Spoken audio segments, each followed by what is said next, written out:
So hey guys, welcome back to my channel. How are you all? I think you are fine.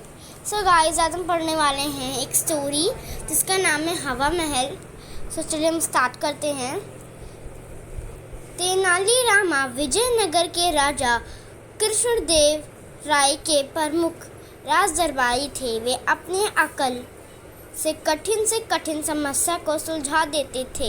इसलिए वे राजा कृष्णदेव राय के सबसे बड़े कृपापात्र थे.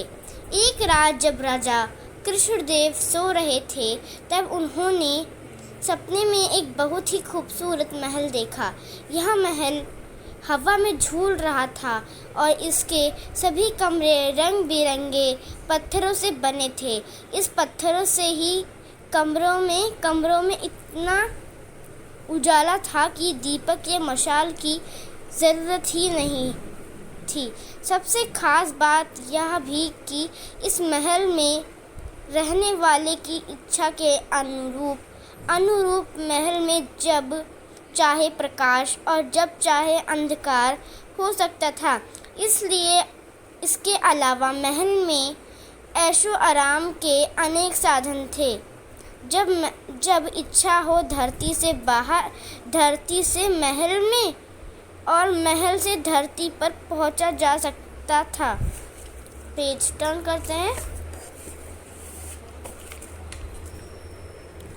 अगले दिन राजा ने सपने में देखे इस हवा महल की चर्चा राज दरबार में की और राज्य में घोषणा करवा दी कि जो कोई भी राजा को ऐसा महल बनाकर देगा उसे 1,00,000 स्वर्ण मुद्राएं दी जाएंगी.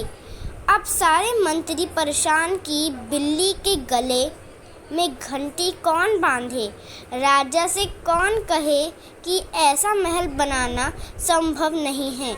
उन्होंने आपस में सलाह की और इस समस्या को लेकर तेनालीराम के पास पहुंचे. सारी बात सुनने के बाद तेनालीराम ने बहुत सोच विचार के बाद वे कुछ दिनों के लिए नगर से बाहर चले गए. एक दिन राजा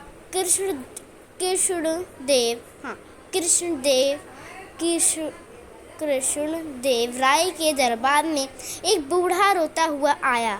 राजा ने उससे पूछा, क्या बात है, आप इतने परेशान क्यों हैं? अपनी समस्या बताइए, हम उसका समाधान अवश्य करेंगे. Page turn.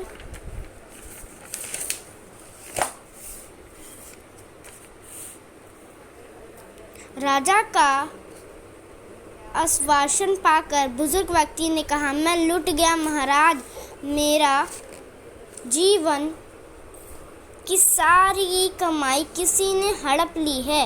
राजा ने गुस्से में कहा, यह अपराध किसने किया है? जल्दी हमें उसका नाम बताइए, हम उसे दंड देंगे.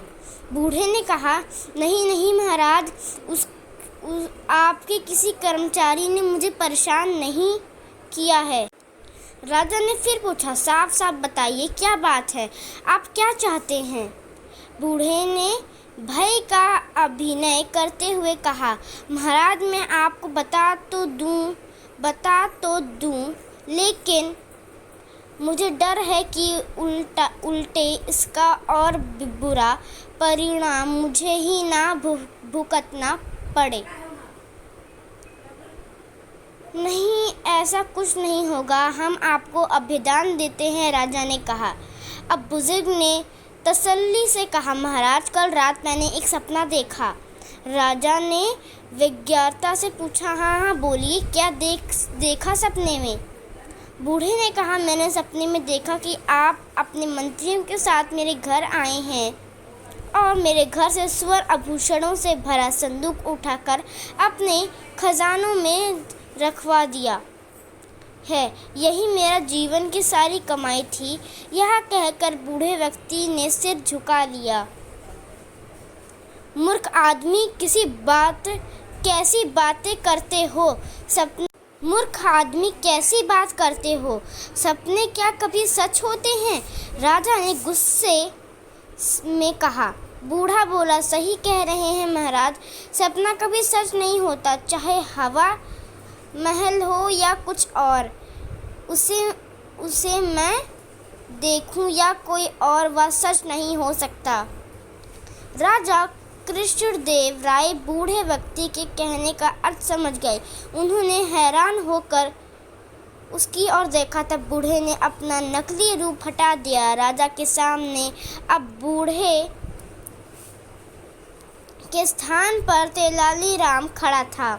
राजा का गुस्सा बढ़े इससे पहले ही तेनालीराम ने सिर झुकाकर कहा, महाराज भूल न जाइएगा, आप मुझे अभयदान दे चुके हैं।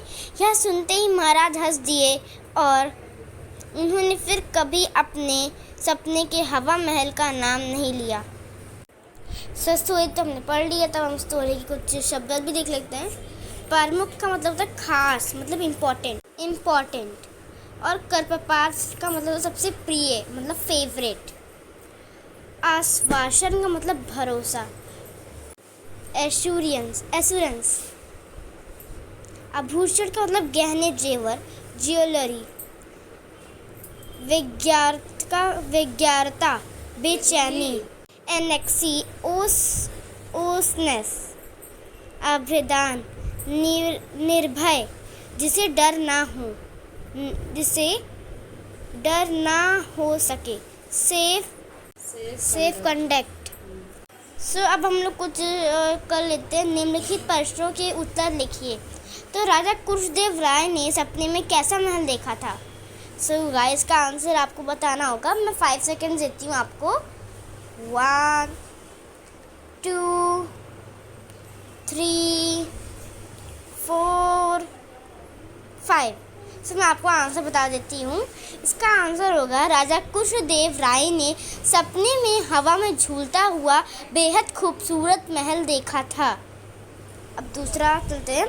राजा के मंत्री अपनी समस्या लेकर किसके पास गए और क्यों? राजा के मंत्री अपनी समस्या लेकर तेनालीराम के पास गए क्योंकि तेनालीराम अपनी अकल से कठिन समस्या को सुलझा देते हैं। बुजुर्ग व्यक्ति ने राजा से अभ्यर्थन क्यों मांगा? बुजुर्ग व्यक्ति ने राजा से अभ्यर्थन इसलिए मांगा क्योंकि उसे डर था कि पूरी बात पता चलने पर राजा उस पर क्रोधित होकर उसे दंडित ना कर दे। बुजुर्ग ने सपने में क्या देखा था? बुजुर्ग ने सपने में देखा था कि राजा कृष्णदेव राय उसके घर आए मंत्रियों के साथ और आभूषणों से भरा संदूक उठाकर ले गए। तेनालीराम ने किसे सबक सिखाया? तेनालीराम ने राजा को सबक सिखाया।